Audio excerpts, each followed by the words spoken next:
جون دکتر یه دقیقه وایس، من باید کار دارم. خب بفرمایید دکتر. تو میتونی کمک کنی؟ ببین یه خانواده ای ثواب داره، مستحقن، جای دوری نمیره دکتر. بهروز من دیرم شده با یکی تو خیابون قرار دارم، باشه شب راجبش صحبت میکنیم. خدا نگهدار. ببین دکتر، تو همینجوری ضمنی زبونی هم به من یه قولی بدی من خیالم راحته. آخه شما میگی قول بده، من چجوری قول بدم؟ من از جیبم باید بزنم این پولو بدم، بعد بشناسم آخه کیه، برای چی میخواد. من میشناسمشون دکتر، خیلی آدمای خوبی ان، خیلیا. یعنی دکتر هم جای دوری نمیره، هم خودت یه کمکی کردی، دل خودت شاده که کمکی کردی دکتر. حالا چقدری هست؟ 5 تومن دکتر. خیلی باحالی. بدون این کاری که الان میکنی یه روزی بالاخره جوابشو میگیری.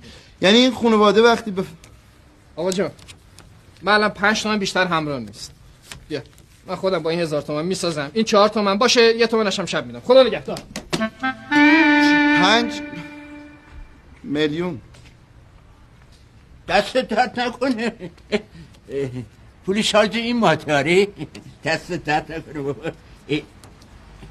1000 تومن کمی که 1000 تومن شب میارم بهت میدم. باشه اشکال نداره. برای اولین باره که پول شارژ سر وقت میدی دست درد نکنه. اینا هم مالا خالی پرد 5 میلیون دکتر.